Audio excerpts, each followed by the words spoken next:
men's national team is finally back together in Soccer We Trust YouTube fam, but as they prepare for their last two friendlies. But before we look ahead, we need to take a look back at the weekend to see who was absolutely flying before going into camp. So hit like and subscribe, and let's get after it. Yes, what is up, everyone, and welcome to Clay Kuman's favorite podcast in Soccer We Trust. And if you don't know who Clay Kuman is, go look him up. That guy is a freak of nature. I'm Jimmy Trash Can Cream Cheese Conrad alongside Charlie Chuck Wagon Davies and Hollywood Heath Pearce. And if you follow the U.S. men's national team official Twitter account as fervently as we do, you'll know that the boys are all meeting up in Germany right now ahead of our first friendly against Japan on Friday. And we are going to bring you a very special preview podcast around that game on Thursday. But what's going to inform us about that special preview is how these guys performed this past weekend. And we have to start with Ricardo Pepi getting the start for FC Groningen and scoring his first goal in 345 days. And I'm coming to you first, Hollywood, since outside of Ricardo's parents, you are his #1 fan. How are you feeling right now?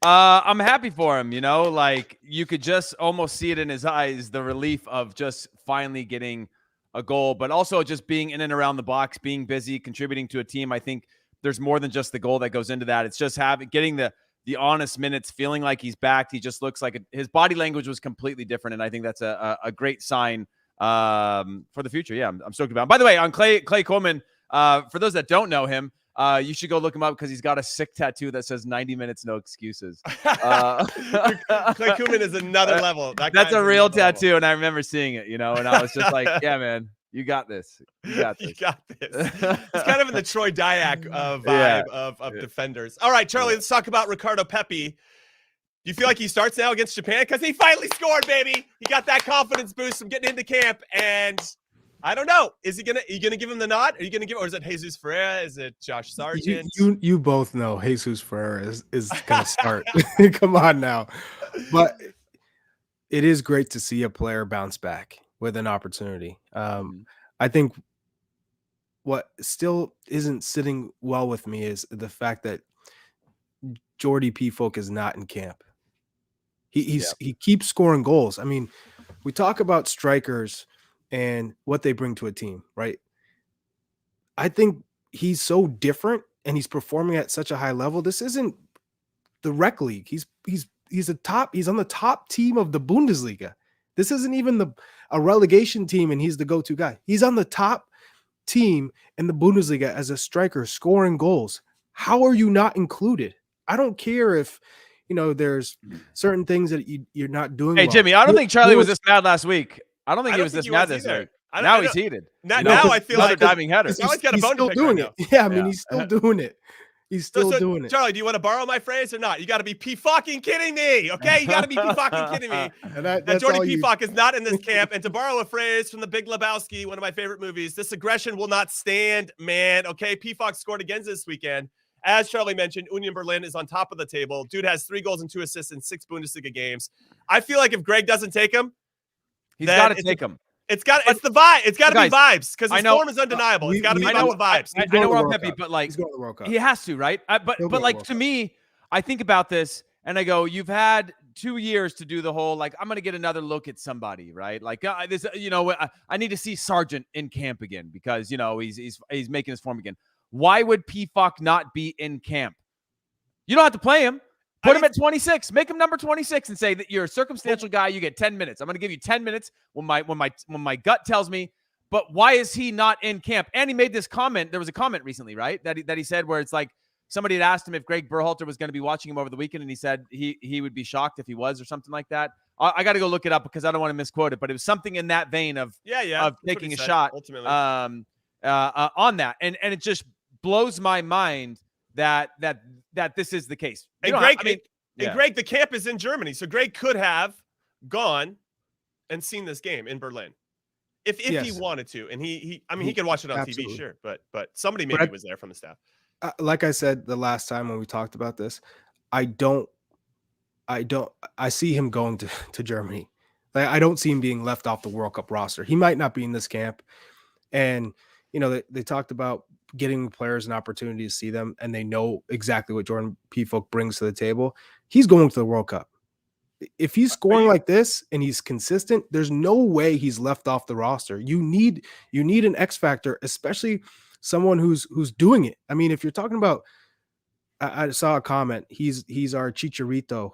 No, he's not, because he's never done anything to the federation, to the coach, to disrespect them as far as we know. That's why I'm saying it has to be the vibes. If he doesn't go, it's because of the vibes. Like he's not bringing something to the team off the field. You're saying he's taking away from the team. Well, I mean, that's the same thing as John Brooks. Something happened between Brooks and Berhalter, and it's the vibes. Let's present a scenario, right? It's got to be the vibes. And here's what I'm saying.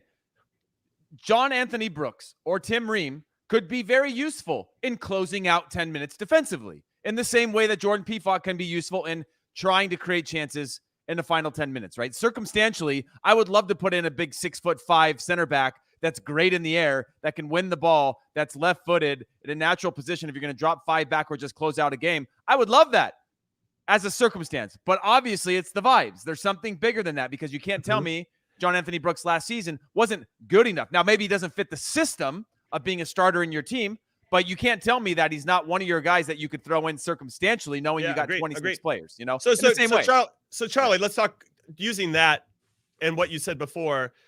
Do you think there's a Hunger Games type thing going on between Sergeant Pepi and Ferreira to see, and then Pefok's already in? Like Gregg's already decided that Pefok is in, and so now I just got to figure out I got to figure out the other two. But he could take all 4. Yeah, he could take all 4. I think he should take 4 strikers to the World Cup.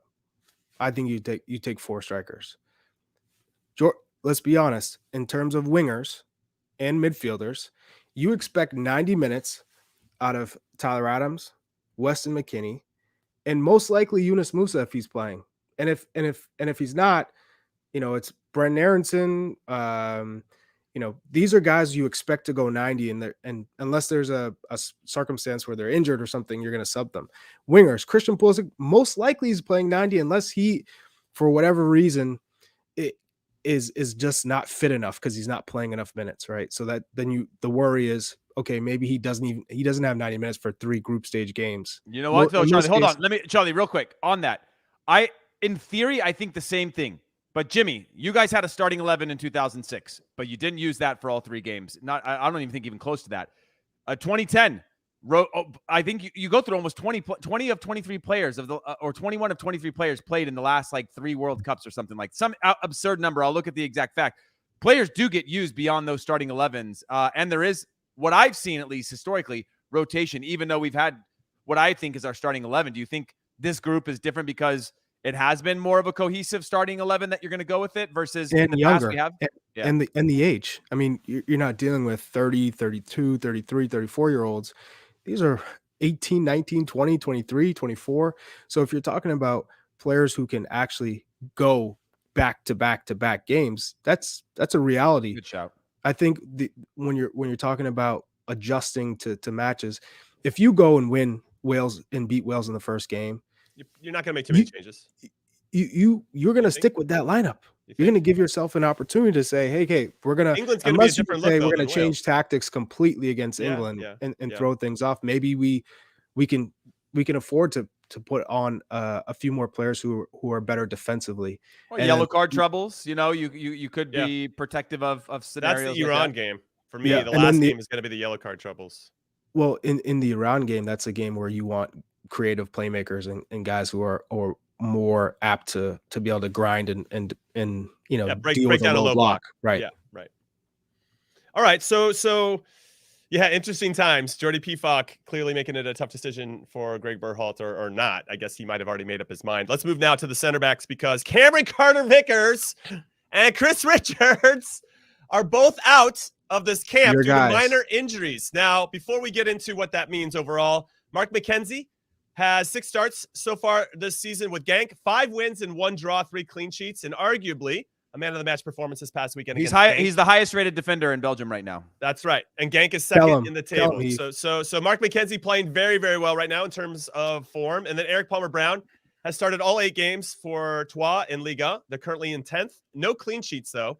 And they're averaging 2 goals a game against, 16 goals in 8 games. He plays in the middle of a back 3, usually drops into a back 5.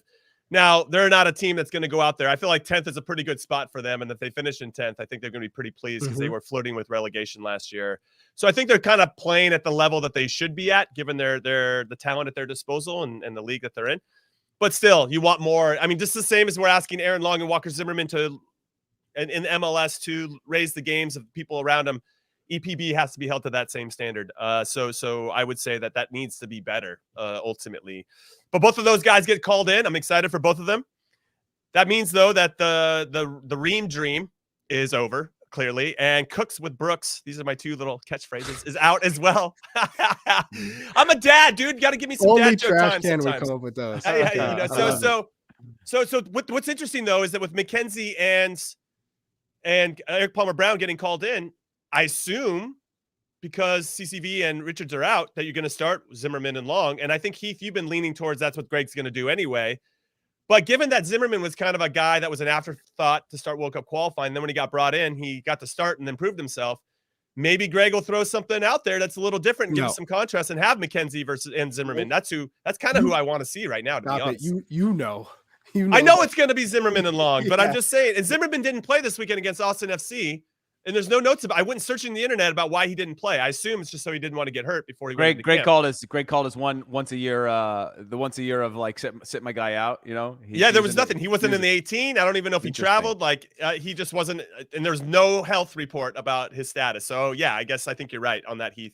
And then Aaron Long started against New York City FC in the New York Derby, and they lost 2-0. Gave up 2 set piece goals. He wasn't really involved in either one of them from a responsibility standpoint, but still the captain. And that's the first time in the history that NYCFC has won both games at the New York Derby in one season, or maybe they played 3 times. But hey, Jimmy, real quick, I just feel like there's. I mean, I'm sure we'll find out today about Zimmerman of what that was, because there's just no way that you can rest him before national team camp. Given, I know Nashville are in a decent spot right now, playoff wise, but like it just seems like a weird. Like if you're Nashville, you're going. I don't care about that over there. Paying this guy $2.5 million a year. You're going to play the games that I'm paying you for. I'm going to let you sit out and rest. So I'm just wondering what else that could be. I don't know. There was nothing. I went scouring the internet. Let me ask you guys this then. Okay, assume that it's another chance for Zimmerman and Long, right? Given that I think with Vickers out and especially with Richards it's a big out. miss. Do you think it is? But do you think EPB or McKenzie have a legitimate shot to do something in this camp? Do you think they'll get the time? Do you think this is Gregg just showing the depth and maybe we'll give them another look? Or do you think that these guys are 5 and 6 on a depth chart and it's going to stay that way? Can they change that? They are 5 and 6 on the depth chart. There's no changing that right now. But I do think that both of them stand a chance to move up and be in consideration, because I mean, Mark McKenzie, we saw in the year where the Union won the Supporter Shield, what a beast he was. Just so athletic. But then when he got the opportunity with the national team in the Nations League, it's not about athleticism at the international level, right? It can help you, but I think we've learned as Americans, just because you might be the best athletes does not guarantee you anything in the international game. If you don't understand tactics and you're not quick on the ball with decision making and you don't have a firm game plan, you're toast. You're nothing. And I think for Mark McKenzie, it was the speed of play and being able to think quicker and adjust. And that Mexico game, he made a mistake, but he rebounded. I mean, he could have gone into a shell. It took him a little while to get out of it, but he did. I think that experience helped him out tremendously. So given the fact that he's in Belgium, where technique and tactical awareness is so important for success, and he's killing it, that's going to make him transition into the national team a lot easier than when he did in the Nations League final. So I think he stands a good chance. And then for Eric Palmer-Brown, he struggled in the last matches where he got an opportunity with the U.S. men's national team. But I will say he came in as a substitute in Azteca and did well. Coming in as a substitute in Azteca is not easy. I mean, you're going 0 to 100, and he handled himself well. So I think both players can come in and really make a difference in terms of, making sure Gregg knows that they'll be able to hang and they're ready, and that hopefully that they've improved. Hey, I gotta say, Charlie, that was your chance to really flex and say that going to Azteca is tough for some people, For some people. Others, I don't have that in me. You do. Yeah, for some people, they really struggle down there. Others, they thrive in elevation of the Himalayas with no oxygen and in the middle of the day. Some people gobble that up. I mean, for those that aren't getting to watch this on YouTube, Charlie is wearing a jacket that shows that he once dominated at Azteca, because he's wearing the nicest leather jacket, just got off his Harley. Everything looks great. Jesus, he's going to a fashion show after this one, just so everybody knows. Now, my 2 cents on this, it's a big miss for Cameron Carter-Vickers and Chris Richards, just in terms of, hey, we haven't seen you in a while. You haven't been with the group in a while. Let's see how you're partnering with Walker or Aaron or each other, whatever it may be. And how that fits into the whole group. Because right now, this is where Gregg's making those final decisions about how he's putting this puzzle together, how he's putting his 26-man roster together. So to miss out on those valuable minutes is now, and also giving an opportunity to potentially a McKenzie or Eric Palmer-Brown to squeeze you out a little bit. Whoo, that is squeaky bum time for these guys. But, these injuries, you also have to be really thoughtful. I think Gregg's made his decisions, I think, in a lot of ways on this position. And as long as those guys come back and are healthy, McKenzie and or Eric Palmer-Brown have to be playing lights out and just be absolutely owning it if they get any chances against Japan and Saudi Arabia, and obviously with their club teams to muscle any one of these guys out. To your point, though, before, I think, Heath, is about Chris Richards, and I know Charlie has a little bit of an exception to this. I know Charlie says that it doesn't matter with Chris Richards. If he's not playing much, Gregg still likes him, and we obviously think he's got the highest ceiling of our center backs. But if he's not playing, why not go with a Mark McKenzie? Let's just use him as an example, because he's playing so well, and he is the highest rated player in Belgium right now. So it's really interesting as to who you're going to take and why and how they all fit in. So it's a big opportunity for Mark McKenzie. I want to know what you think, Jimmy, as a center back.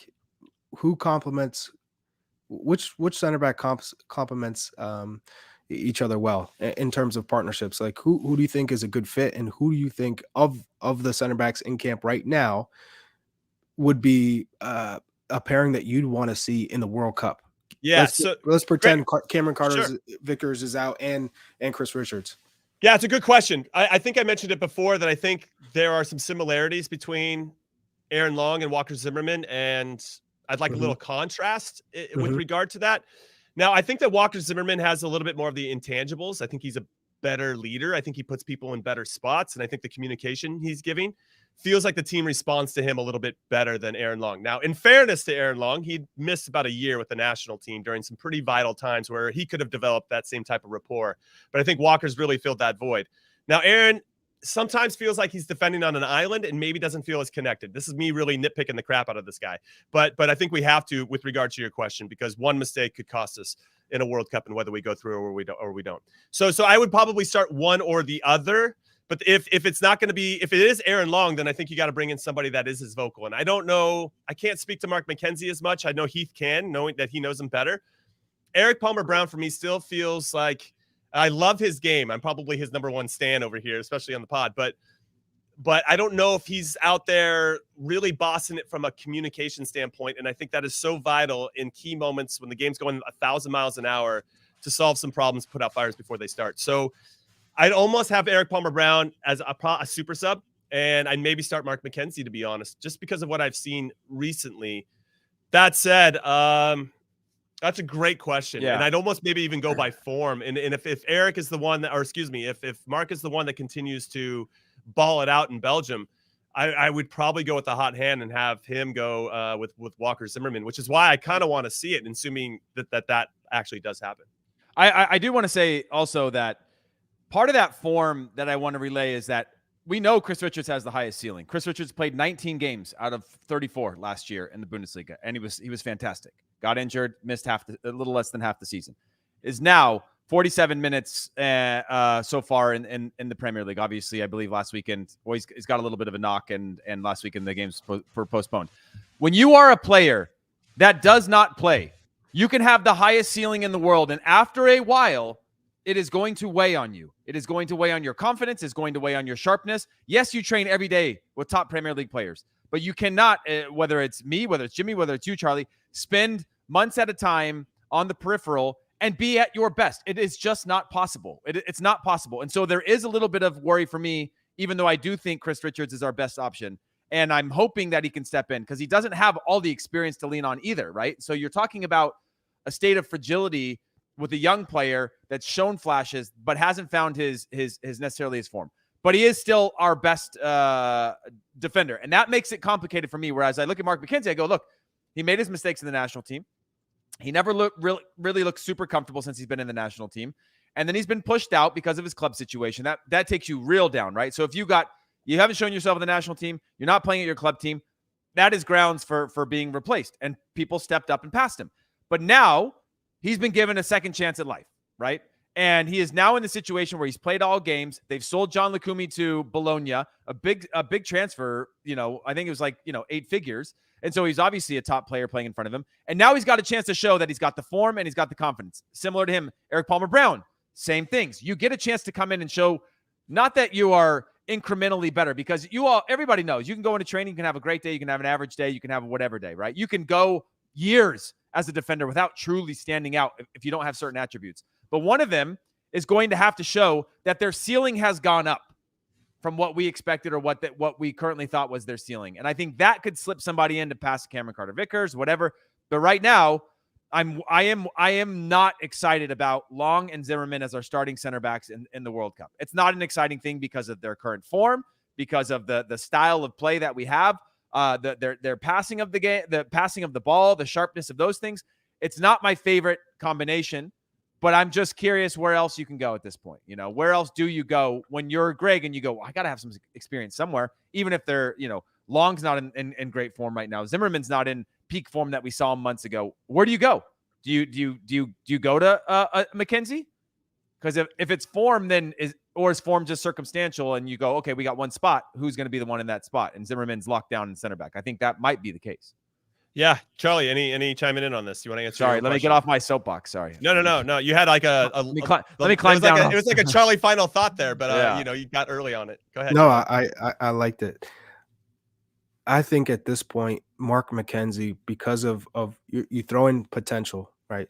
But actually ability currently, knowing that his ceiling is still so high, I would like to see Mark McKenzie alongside Zimmerman and see what that looks like. I feel like they could complement each other really well, similar to what kind of the partnership he had when he was with the Union. Two players that have athletic ability. I feel like Mark McKenzie, what makes him so great at times is his ability to recover and cover those gaps if Walker Zimmerman does step up. And we've seen him as of late step up and sometimes a little late.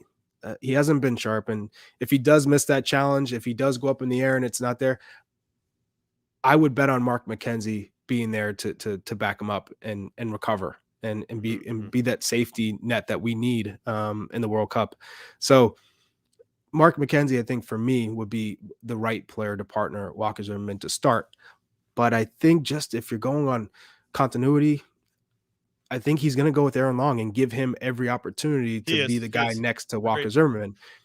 Whether we think that's right or wrong, at the end of the day, it's what do you know? What's the trust that you have? And I feel like he believes those two will pair very well together. Now, if Aaron Long doesn't do well, I think we'll see Mark McKenzie in there really quick. Yeah, it's going to be interesting time. So obviously we'll have all eyes on that first starting lineup. I also wanted to pose this question to you guys. Was there ever a time where you felt a player should have been on the roster that did not receive a call-up, that may have been performing with their club, and you all thought that he deserved a chance at the very least, but didn't get that call? Because in terms of what Pefok is going for, if you're a player on the team and whether you play striker or you don't play striker, you're just on the team and you're saying, hey, the national team should always be guys who are performing and doing well. And you're talking about the top team in the Bundesliga. This guy's scoring goals. We need a 9. Mm-hmm. Why is he not getting called in at the very least? I mean, Jimmy, before you answer, by the way, this if you go to any big national team, this is an issue, right? You look at some top players. I promise you, we're not Brazil. I know we're not, but if you look at some of your favorite players, one day, Charlie, But if you look at some of your favorite players or favorite other national teams that you like to watch or entertainment by, there are guys that are peak informed players that are, and I'm not talking about like decent and deserve a call. I'm talking about world class that are on top of everything. that aren't part of plans of certain national for teams. For instance, the trio at Arsenal right now, the Brazilians, they're left off the roster, and you're thinking we're the top team in the English Premier League. We're playing every week, and Gabby Jesus can't get a call up to the national team. And I get, you look at some of the options that they have. Gabriel, I think he still goes though. Yeah, I do too. But yeah. It just, you can't always go to all the camps. Look at France when Lacazette was still playing. He didn't get a call up. There's just players who, Martial, I think he felt he should have went to the World Cup as well, but wasn't playing. There are super talented players that ultimately don't get an opportunity because they're not in form. I feel like if you're a big country and you're performing, typically you're getting called in. It's maybe the big players who aren't playing that don't get that luxury, like a Christian Pulisic. If he's playing on, any other big nation, you're not playing. Guess what? You're not getting called in where we would start him. Right. I remember 2006, to get back to your question, Charlie, where there were 4 of us on Kansas City that were all on the bubble to go. Me, Josh Wolf, Eddie Johnson, and Kerry Zavagnin. And Kerry's the one that didn't go. And Bruce Arena elected to bring John O'Brien in for obvious reasons. John O'Brien was excellent in 2002 and a talisman in some ways in terms of having this ability that can change a game. The problem was Johnny O'Brien was in the heyday of him being injured every other game. I love Johnny O, but he did have that tendency to get hurt a lot. And so Bruce took a risk and decided to bring John O'Brien and only played him the second half against Czech Republic because he just wasn't fit. And to Heath's point earlier, even though he was training, he just still didn't have that match sharpness that could have him punch into the starting 11. And when he did come on, he just looked like he wasn't fit. And maybe Kerry Zavagnin wasn't the guy anyway, right? And that's a conversation to be had. But that was one where Bruce elected to go with somebody that he counted on before and he trusted before at the highest levels than to maybe bring a Kerry who he probably didn't see like was going to play anyway. He might raise the level at training. He's going to be a good hard worker. He's going to, everything's going to be nice and just how he played, really simple and good transition player. But he's not John O'Brien. And so I don't know if that risk ultimately paid off for Bruce, because you want to rely on the John O'Briens to actually go out there and make an impact. But that was one player when you said that stood out to me. Jimmy, the one that I have the most, and it's not an American standpoint because it's apples to oranges in terms of, we know Brazil is completely different, but Emerick Laporte couldn't get a call up. And then he switched to Spain. He's played his first cap for Spain in 2021. He's won Premier League starting for Manchester City, arguably the best team in the world for multiple years. Couldn't get a call up into Spain. He's a dual national, but started playing for the France national team it couldn't get a call up to France. Started playing for the Spanish national team in Must be nice, 2021. I mean, it's a unique circumstance because we're talking about the best of the best, and we're talking about there's probably 20 center backs that could play for France. Right. But when you think about players, you're like, this guy is winning Premier Leagues, the hardest league in the world, biggest challenge in the world. He can defend. He's good on the ball. He has all these tools.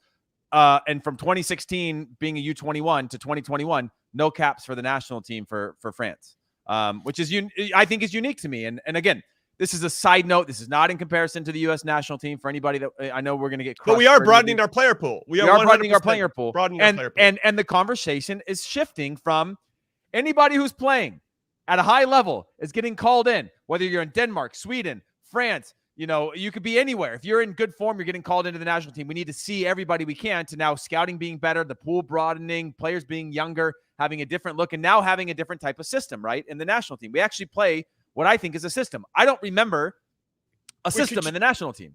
Yeah, could you imagine, though, if we had a player 5, 6, 7, 8 years ago playing in the Bundesliga for the top team in there and scoring goals and getting assists and not getting called in? Absolutely not.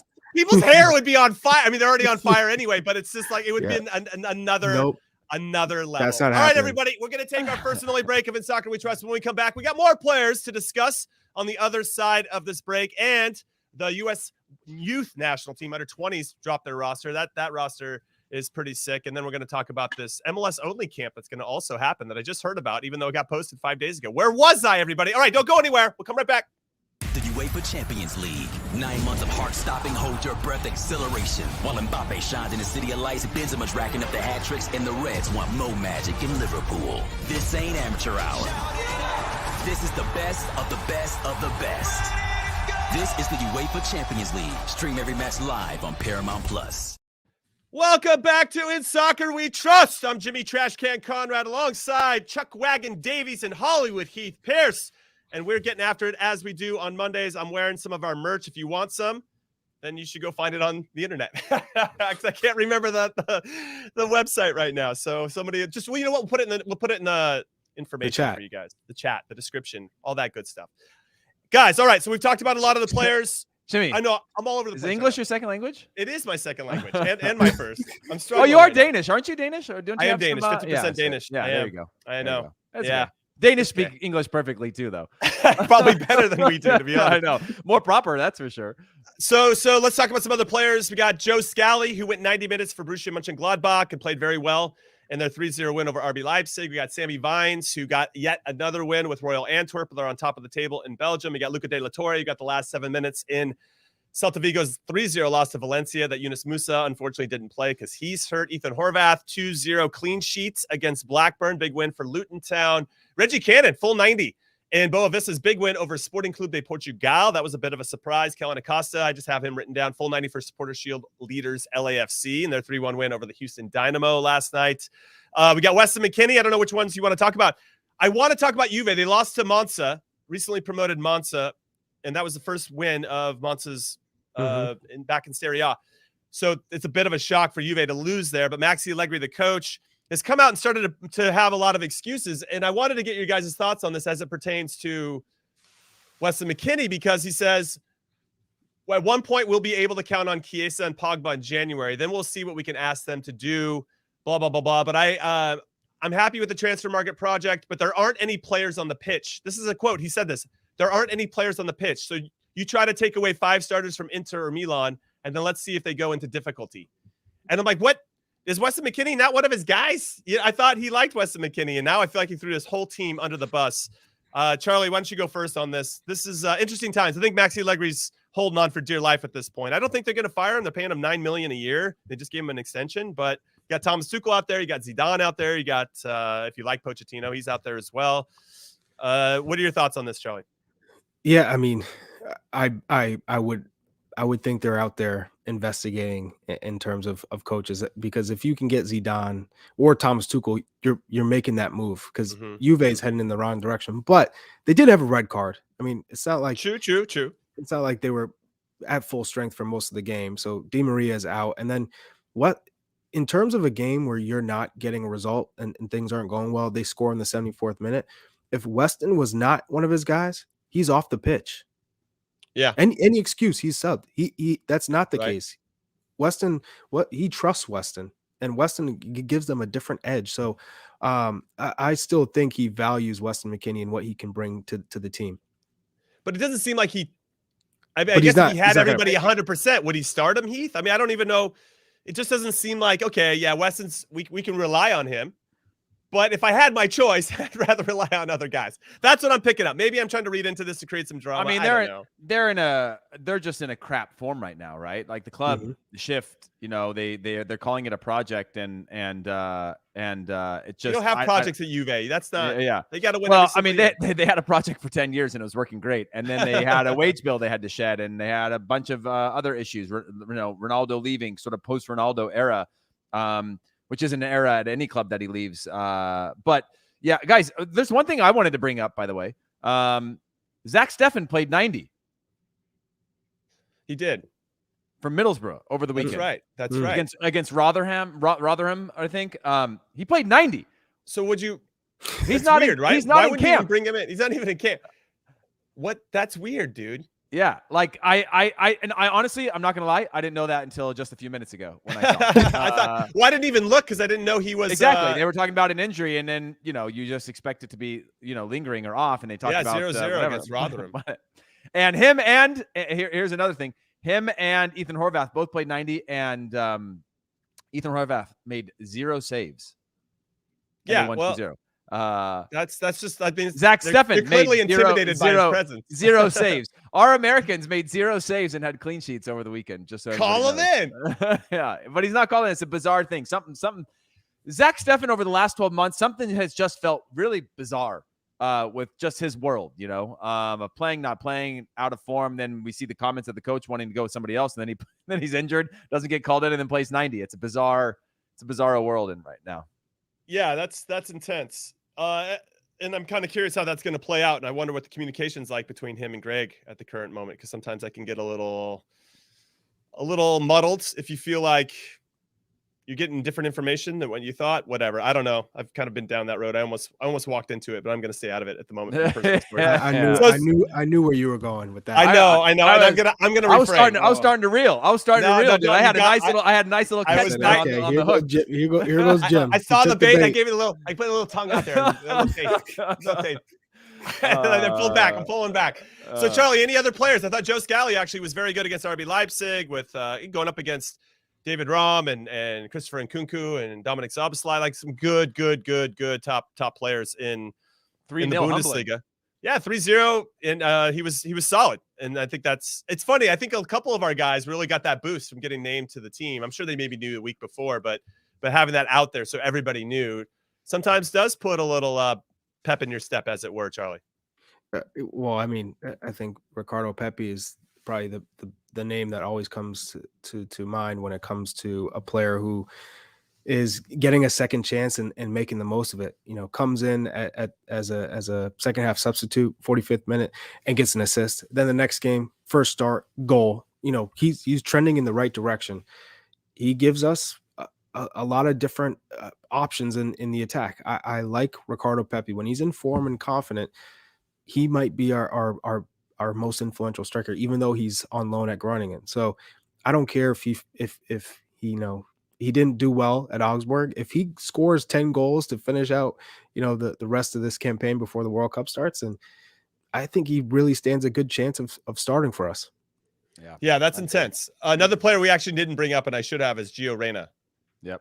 He came in as no matter how bad they want to leave him off, they keep having to put him in, Jimmy. Yeah, Marco Reus gets hurt after 30 minutes. That actually might jeopardize his involvement with Germany for the World Cup, which would be pretty sad. He always seems to get hurt. It said it was a short term. No, it won't affect it. We'll see. We'll see. But Gio Reyna comes in 32nd minutes. He ends up spraying the ball wide. That leads to the one and only goal in Dortmund's big win, 1-0 win over Schalke in the Riviera Derby. Gio Reyna, again, now a super sub. Maybe that's how he's going to be playing for us. I don't know. It's interesting, and I'm curious to see how he does in camp. And I can't wait to see the starting line. I'm just saying. Well, who's going to be your super sub? I can't see that. Brendan Aronson? Who's your super sub? I'm just saying. Moose is out, so maybe Charlie's gonna start 13 players again. Here we go. He is. Go ahead, Charlie. You're like the owner of Chelsea. Give us your playing with a 4-4-4, dude. Let's Give go. us your 4-4-4. Oh boy. All right, play with the back five so we're protected, and then we'll get 4 in the midfield and 4 up top. Oh man. Hey, by the way, for me, one player that I wanted to touch on, and I hope it doesn't have a huge effect, but Sergino Dest got the second half. AC Milan gave up a penalty right away into the second half. I wonder about him. Obviously, Pioli came over to him right after the game, kind of put his hand around him, kind of gave him a little bit of hey, I got your back and it happens type of thing, which I think is a big thing because there's a lot of managers that wouldn't do that or have the thought to go and do that, especially after losing to a Napoli, right? That's a massive loss for AC Milan at this point in the season, but he came up to him. That thing, I think, is a sign of respect, knowing he's a young player and he's going to go through this stuff, but gave up a penalty when he had his chance. And then I look at Theo Hernandez, who continues to be the best player on the field for AC Milan in terms of his quality, that I just wonder how much time will he have? How long will it take for him to adjust to the level and get those games? But I'm actually excited for him to come into camp and have a break from just all of his change of life from Barcelona to AC Milan to now be back with the national team group. Hopefully he uses that, like we've seen with other players, to just sort of take your mind off of things and all the change and build on that. But certainly not a bright moment for him over the weekend. Yeah, it wasn't great. And obviously we want to see him get as many minutes as possible. But yeah, Charlie, any thoughts on that? And I agree with you, Heath, that Stefano Pioli because you're right, a lot of managers wouldn't do that. And I think that speaks to probably how he's feeling and how he's been welcomed into the team. But yeah, at some point, Pioli's not going to continue to do that if you keep making the same mistakes. And that's been the one knock on Sergino Dest, Charlie, is that the defensive side. Defensive, yes. So I think he's at the right club to learn about how the importance of defending and how to defend, because that's the only way you're going to get on the pitch is if you know how to defend and you're tactically sound and you do the small things really well. So I think for Sergino Dest, he's at the right place because that's the foundation. You have Paolo Maldini, who's, running the club basically. This is an area for him to really develop, which I think will help us in the long run. But it's like Heath said, how quick can he develop those defensive responsibilities, understanding the defensive responsibilities, and then acting on them? But when your manager is giving you, the arm around, and kind of being there for you and showing the support, that goes a long way. Not only just for yourself being like, man, the coach is there for me, but I think it goes to show that he'll be patient with Sergino Dest. It's not about you got to deliver for me now or it's done. I think he's going to get opportunities, which is encouraging. But this is what makes us nervous about Sergino Dest, right? He gets isolated in a 1v1 situation. Yeah. He doesn't defend very well, and then all of a sudden, and it's not going to go away. I'll tell you right now, World Cup. It's not going to change. It's not going to change in the World Cup, by the way. Yes. So as much as you get from him in the attacking half, just know that this is a cause for concern. It's not going away. He might be a little bit more apt to defend and put himself in better spots, starting positions, because I think when you do get forward, he exposes himself. So maybe it's arriving into the attacking half a little bit later. The timing is a little bit better, which will help us in transition. But that's one of my biggest worries is defensively. When Sergino Dest is on the pitch, that side of the field getting exposed, and that's Walker Zimmerman, right? So Zimmerman's got to be, ordering Sergino Dest. So you have to have that relationship and mutual respect, because how many times have you played Jimmy with a right back who maybe or left back who didn't necessarily listen, and then what did that do for you? Well, he's sitting right here, Charlie. So you can just say Heath if you want. I'm naming names. When you played with a center back, I know you were talking about Olave sometimes not being where they're supposed to be when you're attacking or defending. Yeah, I mean, go ahead, Heath, go ahead, Jimmy. Go. No. I was just going to reference that goal that we gave up against Canada in World Cup qualifying, where there was a disconnect between Miles Robinson and I believe it was Sergino Dest. Who was playing right back in that one? I wanted to look that up. But against who? Against Canada at home in Nashville. That was Yedlin, wasn't it? Was it Yedlin? Okay. Wasn't it Yedlin got burned on that throw in? But that gap was so big between the right back and the center back that I almost, as much as it's obvious, it's the easy thing to say, well, Yedlin's out of position and all that, but Miles needs to be a little bit more connected. If your right back goes, you got to stay 10 or 15 yards away. You can't have those big gaps to be exposed. And so, but it's also the flip side of that is also having the trust to know that why is Sergino Dest on the field? It's not to defend. He needs to defend. That's his first job. But if you're a center back, your job is also to figure out times that you could release them and let them cheat a little bit, knowing you're going to hedge a little bit to let them be a little higher up the field, or when you can have moments in time when hey, we're leaning on them. I'm going to release him a little bit and I got to organize around him. That trust gives a different type of freedom to a player to build that relationship with somebody, right? That's saying, hey, go up a little bit. My best times at the club level, I actually was playing right back when I first got to MLS, and I was playing next to George John. And George John used to release me all the time and just allow me to cheat up just even 5 yards. Change my starting position, where I could attack, where I could receive the ball, knowing that he's like, dude, if it goes over the top, I want you to overcommit. I got you covered over the line. That relationship with me, because I'd never played right back before, changed my whole ability to play in that position. So that relationship is super important for communication and trust and building sort of roles and responsibilities within all that, to where you can say, hey, I got your back, you got mine, and things like that. Because we know the highest level, it's about making plays all game long. And part of that is going to be making a play for a teammate who gets beat and those types of things, or making a play that puts your teammates in the best position to succeed. Not just, hey, I'm a center back and I do my job right here and you do your job over there. And yeah, I talk a lot to make it easier. And that's it. You do yours, I do mine, and we all win the game. So Charlie, if I'm Rob Page, the manager of Wales, I'd be telling Gareth Bale, you get the ball, you run right at Sergino Dest. I'm going to set you up right here. You go find those pockets. Or you don't we'll want to be Ryan expose it when he goes forward. You don't want to be Ryan Giggs? Side. I'm telling you right now, have you seen LAFC play as of late?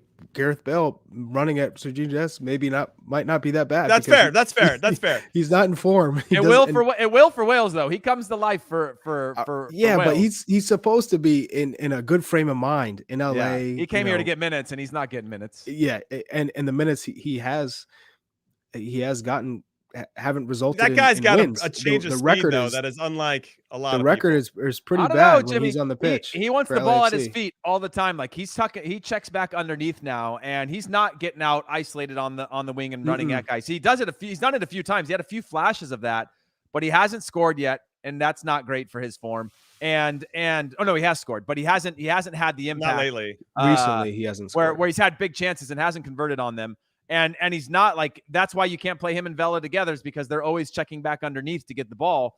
That if you keep a Gareth Bale in front of you all the time, if that's where he's going to have his impact, then you're pretty excited with that. Well, then, okay, well, let's skip Wales and go to England. I mean, if you're Sterling, if you're Foden, if you're Grealish or whoever comes in, you extend. You're going to set up in that pocket, either right behind where Sergio Dest, or you're going to set up where Anthony Robinson would be potentially bombing forward, and they're going to try to expose us on that. And I think England in particular probably thinks they can defend with 6 players and probably manage us in some ways. And they could probably cheat one of those players. Or at least that's what I would consider doing. Hopefully they're not listening, but that's where they could hurt us a lot. And if they get isolated in those 1v1 spots against these guys that they are, as you guys know, defending is more just a willingness to want to defend. And if your instincts aren't there, it's hard to just switch that on. Now, maybe because it's a World Cup, we're going to see like Anthony Robinson become, Paolo Maldini or whatever, which I would love. But, I don't think that's going to happen. So, Chuck, I mean, I know you wanted to jump in there with regard to that. This is an area that gives me some concern. Yes, I think there's not one U.S. men's national team supporter that is confident that this back line is going to keep clean sheets throughout the World Cup. That's just, I don't think that's really possible. If you're talking about just being isolated 1v1 situations, it's not going to go well. No. This has to be a unified approach, a collective team defending that is all about spirit, similar to what we had back in the day. When we got results against the big teams, it was because we all defended. Everyone was working hard, and we played to our strengths. We countered. We were effective. You gave us 2 counters. We finished 1 or 2, and we'd win the game. That because we were going to defend. We weren't going to allow anything. This group, they have much more talent around the pitch across the 11. Sure. Even some substitutes to come in, game changers. Sure. But if they all don't defend and defend together, it's useless. It's not going to work. And I know Gregg Berhalter has the pressing down, right? 11 guys, we're all pressing, we're as a unit. But when that press gets broken down, how do they recover? What does it look like? That's what I'm worried about, because you could press Wales, force them, make it predictable, great. But England's different. If you get out of the group, you happen to get out of the group, guess what? The Netherlands, different. You have to be able to have different ideas on when that press breaks down, because it will. You're not going to be 100% effective with your press. Who recovers? How do they recover? How well does it? How good does it look? And is everyone on the same page? So I think for me, that's the only thing I'm really worried about defensively. And then in the attack, it's that front 3 and then the support for the striker. Who is it? Yunus Musa, if he's in that more advanced role, how often do they get underneath the striker, if it's Ricardo Pepi or Jesus Ferreira or Sargent or Pefok, whoever it ends up being. We need to have different ideas instead of just playing to the wide wingers. They come inside, then our outside backs get high, and then we whip balls in for a small striker. So no, 100%, because Pefok, I guess, isn't coming, or maybe he will. I don't know. You gotta be fucking kidding me, Jimmy. You gotta be fucking kidding me here. The one thing I do want to say is that Nations League final against Mexico was really pivotal for us as a group. I think it showed that we can fight back despite some adversity, obviously a hostile crowd, all that good stuff. But every time we fought back, Heath, was through set pieces. It was off a corner kick that Giorena ended up scoring, and then Weston McKennie had to head one in the 82nd minute. The other one was a penalty. Obviously, we created that opportunity, and it was in the run of play, but it was World Cup final. Yeah, another set piece. Which is fine for me. I don't care. Totally, I'm totally cool with that too. Great. But I'm just, if we give up the first goal to Wales or England or Iran, I think it's going to be a struggle for us. I mean, I hope not, but it's good. That goes for any team. I guess I'm just thinking specifically through the U.S. I do think let's stop thinking negatively, okay? Yeah. I'm just saying. We're going to win the league. We're going to win the league. Oh man, yeah. I'll avoid going down that route because we're not going to give up that first goal, Jimmy. But no, you're right. I do think that teams will have a game plan if they do to just make it a living hell for our team, which we've seen consistently struggle to have ideas in and around the box of when to take risks, when to probe teams, when to be creative in and around the box. That forces our players to go higher and higher. And then if you're a team up 1-0, like Charlie said, if we're isolated one-on-one, we're not going to win that battle defensively if we're exposed. And a lot of teams might sit in those blocks knowing that they can expose us or stretch us or force us to take risks. And again, yes, Robinson has gotten better at crossing the ball, but it is tough. People bunker in. We got to have good combination play. That's why I actually like where I start to think if you are prepping for a team and somebody's sitting in a low block, then Gio Reyna has to be on the field because of his combination play. But I don't know if you could have him and Sergino Dest playing on the same side unless you were controlling the flow of the game. Well, unless you have Charlie's 4-4-4 formation, then I think that can solve a lot of problems. Oh, then it's fine because then you got another right back to tell. You got a whole bunch of them. We have a lot of right backs to choose from. All right, before we let everybody go, a couple topics. One is that 5 days. I can't speak English. 5 days ago, head coach Gregg Berhalter. Five guys. He said that they're going to have a camp for MLS-based players who aren't in the postseason or get knocked out early. The MLS Cup Finals, November 5th, and the exact location and dates are yet to be announced. Quote from him saying, with some of the MLS players, it becomes even more tricky because the season ends October 9th, if the ones that don't make the playoffs. If their teams don't make it, now it's a whole other opportunity to work with guys in October, keep them fit, maximize their fitness levels, and hopefully play some games. So we're planning an October camp for a group of players that won't be playing the soccer. Then I added the... So what do you guys think with regard to this? I mean, I get it from a logistics standpoint, but it almost feels like you get rewarded. You get rewarded for having a crappy MLS season. No, this is an insurance plan. I get it. Yeah, it's for Jordan Morris. That's you built this. You built this for JMO and Christian Roldan. Yeah, and then maybe you're bringing in Cade Cowell, and like you're basically looking at a U23 camp with a few other guys that you need to get the reps. Playing scrimmages, every day is a scrimmage. No, I get it. I think who else? I mean, when I look at you got to take advantage of it for sure. When I look at the stand, I mean, you got to do something, right? But when I'm looking at the standings, you're talking about. I mean, it looks like we saw the Supporters Shield winners, New England, get knocked out in the first round last time. It could be Kellen Acosta. So would it be after that first round? Is that what we're looking at? Yeah, that's why I think he's waiting to see how many of his players will be available. Then you got Ferreira, you got Aaron Long, Walker Zimmerman. There's plenty of guys that could LAFC will get a bye. That's true. But Union, but not like. Anyway, I just I get it. I totally get it. We should take advantage of it if we can. Who do you bring in that's got a bona fide chance of making the World Cup squad? That's out of the playoff picture right now. It's Seattle, and maybe it's not. Well, Aaron Long could be out with Red Bulls because I don't rate them. So I don't rate the Red Bulls. I don't see them making. Charlie a deep hates run. Aaron Long. That's what I'm. So I could see Aaron Long in there. DeAndre Edlins with Inter Miami. I don't see them going deep in the playoffs. Yeah, right. So you have those two. They got to make playoffs too. Paul Arriola and Jesus Ferreira could definitely be out of the playoffs just because of Dallas not being consistent in the back. And then outside of that, I don't see anyone that you're saying for sure could be out in that first round. Maybe having said that, by the way, guys that he's interested in, because I know Eric Williamson was in the camp, got injured, could be someone that you bring in because Portland, Portland could also be one of those weird teams that they just defend well, they counter, and the next thing you know, they're in the final. Jordan Morris, Seattle have been horrible, so you can see then, like, would I rather just call this camp or allow these guys to have a little bit of time off? I mean, you can control the environment. You can get the fitness going. I remember getting called into the national team camp after not playing a couple games in the Bundesliga and the team having a program for me, right? I was going to train and then I was going to do fitness after training and the build up to the game where I needed to get extra runs, extra match-like sprints and things like that. Very specific for just me. And I was pissed off at the time, but I knew I needed it. But I remember doing it out before we played England at Wembley. I was doing sprints out at the training facility. I think we were at Watford or something like that. Yeah, but you were always a pretty fit guy. No one ever questioned it. No, but there is still it wasn't that, but there's still the fact that like you've gone a few games and maybe it's been 3 or 4 games you haven't played 90. I wasn't allowed to play in any reserve matches there because of the way the rules work for being a non-EU player. So I wasn't getting any games. So they needed to be like, hey, you got to be able to do this, like let's get you a few simulated sprints and things like that.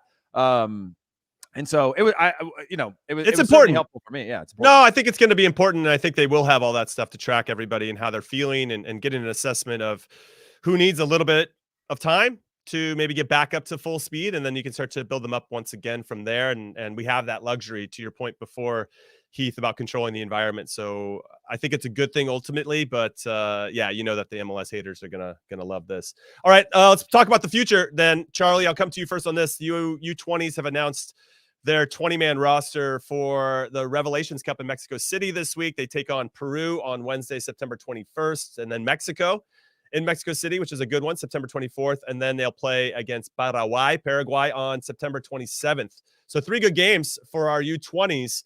Now, what's interesting is that players have to be born on or after January 1st, 2003.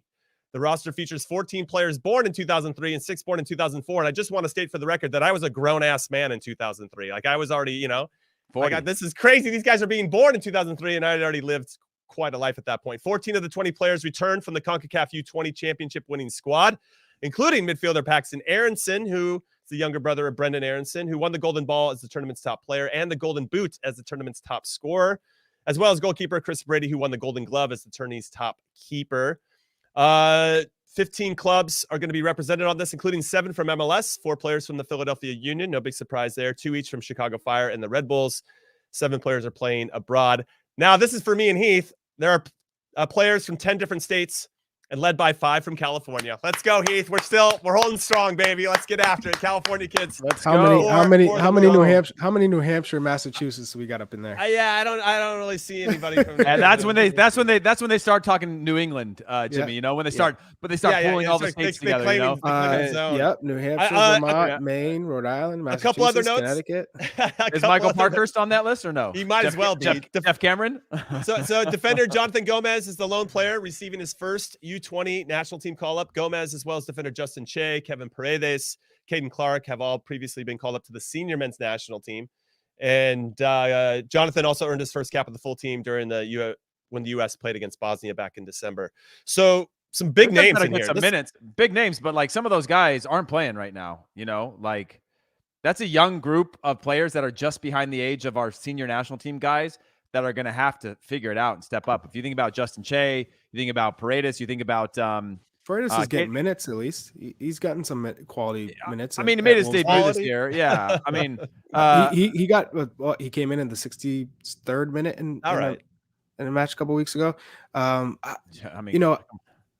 then but I mean, Caden Clark hasn't been. No, he hasn't. From the hype where he went to signed with Leipzig. He has not been the same player in terms of he was meant to be a like a 10 for us with a little bit more goal scoring ability. We haven't seen that.